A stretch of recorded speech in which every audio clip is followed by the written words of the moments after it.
इंतहाई अहम टॉपिक है जिसको आज हम डिटेल से डिस्कस करेंगे।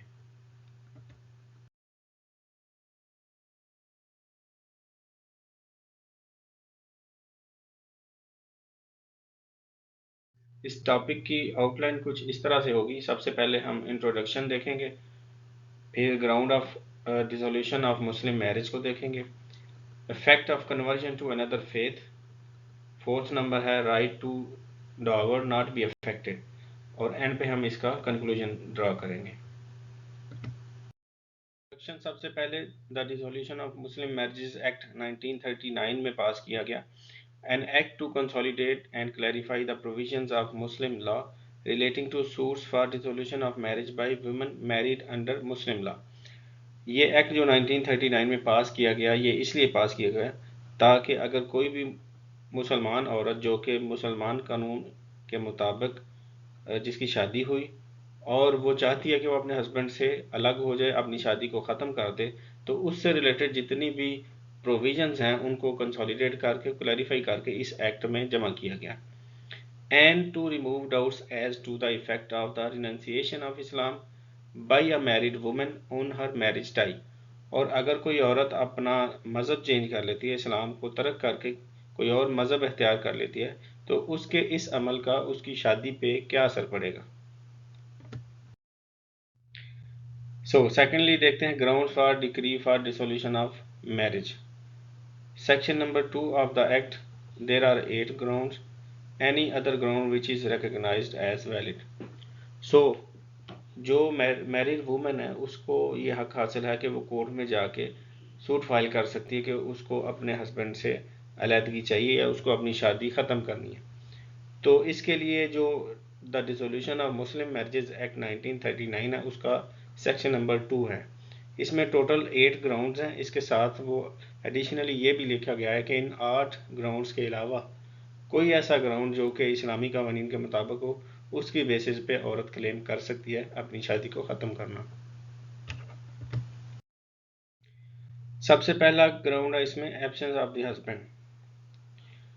अब अगर कोई हस्बैंड है, उसके वेयर अबाउट्स अननोन है फॉर 4 ईयर्स, यानी कि हस्बैंड का कोई अता पता नहीं, गुमशुदा है या जानबूझ के कहीं रोपोश हो गया है, या किसी सफ़र में था उसकी डेथ हो गई और किसी को पता ही नहीं कि उसकी डेथ होगी, और 4 साल तक उसका पता नहीं चलता, तो इस केस में औरत जाके कोर्ट से रजू कर सकती है कि उसकी शादी ख़त्म की जाए।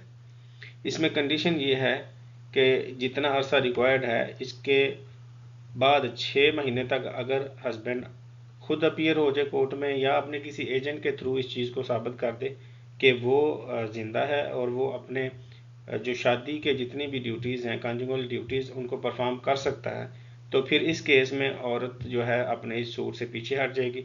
अदालत हस्बैंड को कहेगी कि जी ठीक है, आप अपनी ड्यूटीज़ को पूरा करें और लिहाजा ये जो सूट है इसको कंसीडर नहीं किया जाएगा। तो ये कंडीशन है कि अगर हस्बैंड 6 महीने के अंदर अंदर अपीयर हो जाता है तो। अदरवाइज़ औरत के पास ये राइट है कि अगर हस्बैंड एब्सेंट है 4 साल के लिए तो वो कोर्ट में जा सकती है। सेकंड ग्राउंड ये है फेलियर टू प्रोवाइड मेंटेनेंस, कि अगर नानो नफका मुहैया नहीं कर सकता हस्बैंड, तो उस केस में that the husband has neglected और has failed to provide for her maintenance for a period of 2 years. अब हस्बैंड एंड वाइफ में किसी बात पे अलहदगी होगी या नाराज़गी होगी, तो इस केस में भी हस्बैंड पे जिम्मेदारी बनती है कि वो अपनी औरत को उसका नानो नफका दे, अनलेस कि औरत खुद झगड़ के अलहदा हुई हो। तो अगर 2 साल तक हस्बैंड अपनी वाइफ को नानो नफका प्रोवाइड नहीं करता, उसकी ज़रूरियात का ख्याल नहीं रखता, तो इस केस में इस सूरत में औरत जाके अदालत में रुजू कर सकती है कि इस बंदे ने 2 साल से मुझे कुछ नहीं दिया, लिहाजा मैं इस शादी को ख़त्म करना चाहती हूँ। और 2A जो इसका पार्ट है वो ये है that the husband has taken an additional wife in contravention of the provisions of the Muslim family laws ordinance 1961। अब अगर जो मुस्लिम फैमिली लॉज ऑर्डिनेंस 1961 में पास किया गया, उसमें एक एडिशनल शर्त रखी गई, अगर कोई हस्बैंड दूसरी शादी करना चाहता है अपनी पहली बीवी की मौजूदगी में, तो उसे अपनी पहली बीवी से इजाज़त लेनी पड़ेगी। तो अगर वो इजाज़त नहीं लेता और वो दूसरी शादी कर लेता, तो इस सूरत में भी पहली बीवी जाके कोर्ट में ये सूट फाइल कर सकती है कि उसको अपनी हस्बैंड से अलहदा होना है, शादी ख़त्म करनी है। तीसरा जो ग्राउंड है डिसोल्यूशन ऑफ मैरिज का, वो है इम्प्रिजनमेंट यानी कि कैद। That the husband has been sentenced to imprisonment for a period of 7 years और अपवर्ड्स। इसमें कंडीशन ये है if the husband has become final. अब किसी भी केस में किसी हस्बैंड को अदालत की तरफ से कैद की सज़ा हो जाती है और वो कैद की सज़ा 7 साल या उससे ज़्यादा है, तो इस केस में भी औरत जाके अदालत से अपनी शादी को ख़त्म करने के लिए सूट फाइल कर सकती है। इसमें कंडीशन ये है कि फॉर एग्ज़ाम्पल अगर पहले केस चला हस्बैंड के ख़िलाफ़ और हस्बैंड को सेशन कोर्ट ने 7 साल या उससे ज़्यादा की 8, 9, 10 साल की कैद की सज़ा सुनाई, तो उसके बाद ये नहीं है कि फ़ौरन से औरत जाके कोर्ट में सूट फाइल कर दे कि मुझे इससे अलहदा होना है। हो सकता है जो हस्बैंड है वो जाके अपील करे, फिर अपील चलती जाए, हाई कोर्ट में जाए, सुप्रीम कोर्ट तक जाए, अनलेस के हस्बैंड जो है वो अपनी जो उसकी सेंटेंस है उससे सेटिस्फाइड नहीं हो जाता और वो फर्दर अपील नहीं करता, यानी कि उसकी जो सेंटेंस है वो फाइनल नहीं हो जाती, तब तक औरत जाके कोर्ट में नहीं कह सकती कि इसको शादी को ख़त्म करने की इजाज़त दी जाए। फोर्थ ग्राउंड है वो है failure to perform marital obligations, that the husband has failed to perform without reasonable cause his marital obligations for a period of 3 years। अब ये जो चौथा ग्राउंड है ये इस बेस पे भी औरत जाके कोर्ट से रजू कर सकती है कि उसकी शादी को डिज़ोल्व किया जाए। वो केस या वो ग्राउंड ये है कि 3 साल तक कोई हस्बैंड अपनी जो शादी की ज़रूरियात या शादी की जो ऑब्लिगेशंस हैं उनको विदाउट एनी रीज़नेबल कॉज, यानी कि उसके पास कोई जस्टिफिकेशन नहीं है, कोई उसकी वजह नहीं है, यानी कि बीमारी या कोई हादसा, कोई इसी तरह का कोई मसला नहीं है, और इन सब चीज़ों के बगैर वो विदाउट एनी रीज़नेबल कॉज 3 साल के अरसे के लिए अगर अपनी बीवी के हकूक़ अदा नहीं कर पाता, तो इस केस में भी बीवी अपनी शादी ख़त्म करवाने के लिए सूट फाइल कर सकती है। फिफ्थ ग्राउंड जो है डिसोल्यूशन ऑफ मैरिज की, उसमें है importancy, that the husband was important at the time of the marriage and continues to be so. अब जब शादी हुई तो मर्द को ऑलरेडी पता था कि वो नामर्द है, जो हस्बैंड है उसको ऑलरेडी इस चीज़ का पता था कि वो नामर्द है, लेकिन उसने इस चीज़ को अपनी वाइफ से छुपाया। जब औरत को पता चलता है और वो इस चीज़ को नहीं बर्दाश्त करती है और वो कहती है कि मैंने अलहदा होना है, तो वो कोर्ट में जाके सूट फाइल कर सकती है अलहदगी के लिए। इस सूरत में जो अदालत है वो 1 साल का अरसा देती है हस्बैंड को कि वो इलाज करवाए या किसी भी तरीके से सेटिस्फाई करे कोर्ट को कि वो अब नामर्द नहीं रहा, तो इस केस में फिर उनकी शादी को टूटने से बचा दिया जाता है। कोर्ट औरत को ये कहती है कि वो वापस अपने हस्बैंड के पास चली जाए। सिक्स्थ ग्राउंड है insanity, that the husband has been insane for a period of 2 years और इज सफरिंग फ्रॉम लेप्रोसी और अ वायरल वेनरल डिजीज़। अब शादी के वक्त तो हस्बैंड ठीक था, शादी चलती गई, आगे जो भी मामला थे, कुछ ऐसा हुआ कि हस्बैंड जो है उसका ज़हनी तवाज़ुन ठीक नहीं रहा और वो पागल हो गया। 2 साल तक अगर वो पागल रहता है तो औरत जाके कोर्ट से अपनी मैरिज को डिज़ोल्व करने के लिए डिक्री ले सकती है। इंसैनिटी के अलावा अगर उसको लेप्रोसी यानी कि मिर्गी का मसला है या वायरल वेनेरियल डिजीज़, इसका मतलब ये है कि कोई भी ऐसी जो बीमारी है जो कि जहन से रिलेटेड हो, दिमागी बीमारी, वायरुलेंट वेनरल डिजीज़ जो उसके दिमाग से रिलेटेड हो, अगर हस्बैंड उसमें मुब्तला है तो इस केस में भी औरत उससे शादी रिजॉल्व करने के लिए कोर्ट से रजू कर सकती है। Repudiation, that she having been given in marriage by her father or other guardian before she attained the age of 16 years। अब हमारे कल्चर में अर्ली जो मैरिजेस हैं उनका भी शुरू से ही एक जो रिवाज रहा है, तो इन केस 16 साल से कम उम्र लड़की की अगर शादी कर दी गई उसके वालिद की तरफ से या उसका कोई भी जो लीगल गार्डियन था उसकी तरफ से, और वो लड़की जो है वो 18 साल की होने से पहले पहले इस शादी को रिजेक्ट कर देती है कि मैं इस शादी को नहीं मानती, तो इस सूरत में भी उनकी शादी ख़त्म हो जाएगी। लेकिन इसमें कंडीशन है वो ये कि अगर इस अरसे के दौरान शादी कंज्यूमेट नहीं हुई तो ही औरत जाके कर सकती है। अगर शादी कंज्यूमेट हो गई है यानी कि कंजुगल अफेयर जो हैं मियाँ बीवी के दरमियान कायम हो चुके हैं, तो फिर ये शादी कंटिन्यू रहेगी। 8वां जो ग्राउंड है वो है क्रूएल्टी का जालमाना रवैया, that the husband treats her with cruelty, that is to say. अब क्रूएल्टी के आगे जो जालमाना रवैया है उसको फर्दर हम देखेंगे कि किस किस तरह से हस्बैंड अपनी वाइफ को क्रूअल बिहेवियर का निशाना बना सकता है। तो उन ग्राउंड्स पे भी बीवी जाके कोर्ट से अपनी शादी को डिसॉल्व करवा सकती है। Ground for dissolution of marriage का 8वां हमारे पास ग्राउंड है वो है क्रूएल्टी यानी कि जालमाना रवैया। इसके आगे 6 पार्ट्स हैं, यानी कि किस तरह से 6 डिफरेंट वेज में मर्द अपनी औरत को क्रूअल बिहेवियर का निशाना बना सकता है।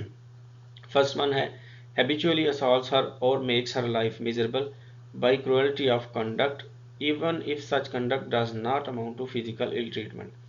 अब अक्सर हमने देखा है कि हमारे माशरे में मर्दों की एक आदत होती है कि वो अपनी बीवियों को बड़े अजीब और गलत रवैये का शिकार रखते हैं।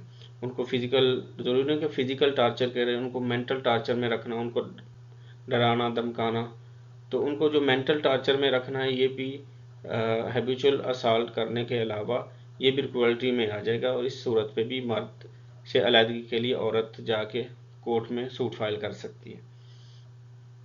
दूसरा है इसमें associates with women of evil repute और लीड्स एन इनफेमस लाइफ। अब जो मर्द है अगर उसकी जान पहचान, उसका लेना देना या उसके ताल्लुकात जो हैं वो गलत किस्म की औरतों के साथ हैं, या उसकी जो रेपुटेशन है वो बहुत ख़राब है, तो इस सूरत में भी औरत उससे अलहदा हो सकती है। थर्ड है attempts to force her to lead an immoral life. मर्द ज़बरदस्ती करता है अपनी औरत के साथ कि वो गलत तरीके के या नाजायज़ कामों में मुलव्वस हो। चौथा, डिस्पोजेज ऑफ हर प्रॉपर्टी और prevents her exercising her legal rights over it. अब औरत की अगर कोई प्रॉपर्टी या उसकी मलकियत है तो हस्बैंड उसको नहीं रोक सकता उस पर किसी किस्म का कोई काम करने से या उस प्रॉपर्टी से कोई फ़ायदा उठाने से। तो अगर हस्बैंड ऐसा करता है तो औरत उससे अलहदगी ले सकती है। obstructs her in the observance of her religious profession और practice। अब कानून हर तरह की आज़ादी देता है दोनों मियाँ बीवी को कि वो अपने जो मजहबी फ़राइज़ हैं उनको सरअंजाम दे सकें। अगर हस्बैंड अपनी वाइफ को रोकता है कि वो अपने रिलीजन को ऑब्ज़र्व करे या अपने रिलीजियस अफेयर्स को आज़ादी से परफॉर्म करे, तो हस्बैंड के ऐसा रोकने से औरत जाके उसे अलहदगी के लिए सूट फाइल कर सकती है। If he has more wives than one, does not treat her equitably in accordance with the injunctions of the Quran। अब अगर किसी मर्द की एक से ज़्यादा बीवियां हैं और वो किसी बीवी के साथ पूरा ताल्लुक नहीं रखता या उसके साथ इंसाफ के रवैये के मुताबिक नहीं चलता, तो ये भी जालमाना रवैये में आएगा और इसकी बेस पे औरत जाके उससे अलहदगी के लिए सूट फाइल कर सकती है। एनी अदर ग्राउंड, इसके अलावा सिचुएशंस डिफरेंट हो सकती हैं, ज़रूरी नहीं कि हर चीज़ रिटर्न ही हो। कोई भी ऐसा ग्राउंड, कोई भी ऐसी वजह जिसकी बेस पे, और हाँ वो वजह अंडर मुस्लिम लॉ जो है वो वैलिड होनी चाहिए, उसकी बेस पे जो मैरिड वूमन है वो कोर्ट में जाके अपनी शादी को डिसॉल्व करने के लिए सूट फाइल कर सकती है। उसके बाद हम देखते हैं effect of conversion to another faith. Shall not by itself operate to dissolve her marriage, be entitled to obtain a decree for the dissolution of her marriage, provisions not applicable if she re-embraces her former faith। अब कोई औरत है जो मुसलमान है और वो अपना मज़हब चेंज कर लेती है, स्पेशली मुसलमानों के अंदर डिफरेंट फ़िरके हैं, अगर एक फ़िरके से दूसरे फ़िरके में चली जाती है तो ज़रूरी नहीं कि उसका ऐसा करने से उसकी शादी ख़त्म हो गई। शादी ख़त्म करने के लिए उसको सारा प्रोसेस शुरू से जो जितनी भी दूसरी ग्राउंड है उसकी बेस पे जाके कोर्ट के थ्रू अलहदगी लेनी पड़ेगी। हाँ, अगर कोई औरत किसी और मज़हब से हो और वो उसने इस्लाम कबूल किया हो लेकिन दोबारा वो अपने पहले मज़हब पे वापस चली जाए, तो इस केस में ये जितनी भी प्रोविजंस हैं वो उस पर लागू नहीं होंगी, ये बिल्कुल डिफरेंट केस है। Right to dower not be affected. अब जितनी भी ग्राउंड्स हैं, औरत जाती है कोर्ट में, कोई भी वो रीज़न पेश करती है कि मैं इस रीज़न की बेस पे, इस ग्राउंड की वजह से अपने हस्बैंड से अलहदा होना चाहती हूँ, तो कोर्ट अगर उसकी इस सूट को एक्सेप्ट करती है और वो केस जीत जाती है और उनके दरमियान अलहदगी और तलाक हो जाती है, तो इस सब के बावजूद ये नहीं कि औरत ने खुद अगर तलाक ली है तो उसको जो हक महर है वो नहीं मिलेगा। चूँकि उसने हस्बैंड के किसी फ्लॉ या किसी खराबी या किसी भी कमी की वजह से ये सब कुछ किया है, तो इसलिए औरत को उसका हक महर मिलेगा। सो एंड पे कंक्लूजन देख लेते हैं, जो the ground for dissolution of Muslim marriages हैं। ये एक्ट बनाया गया 1939 में, और इसका मकसद ये था कि जो मुसलमान औरतें हैं और वो शादीशुदा हैं अंडर इस्लामिक लॉज, उनको ये हक दिया जाए कि वो फॉलोइंग ग्राउंड्स की बेसिस पे जाके कोर्ट से अलहदगी हासिल कर सकती हैं अपने हस्बैंड से। तो अगर वो कंडीशन फुलफिल होती हैं तो वो औरत अपने मर्द से अलहदा हो सकती हैं। तो ये एक हक है तलाक का या अलहदगी का, जो कि औरत के पास है कि औरत जाए और अपने हस्बैंड से अलहदा हो जाए। तो ये था आज का topic. Thank you so much for watching, और होप सो आपको पसंद आया होगा। वीडियो को लाइक कीजिए, कमेंट कीजिए, शेयर कीजिए। कोई आपको इम्प्रूवमेंट नज़र आती है जो कि होने वाली है, तो उसके लिए आप काइंडली कमेंट करें। मैं उस चीज़ को ज़रूर उस चीज़ को नोट डाउन करूँगा और नेक्स्ट टाइम उसको इम्प्रूव करने की कोशिश करूँगा। शेयर कीजिए, कमेंट कीजिए, सब्सक्राइब कीजिए चैनल को, इससे हौसला अफजाई होती है और मज़ीद वीडियोज़ बनाने के लिए एनर्जी मिलती है मुझे। Thank you so much. अल्लाह हाफिज़।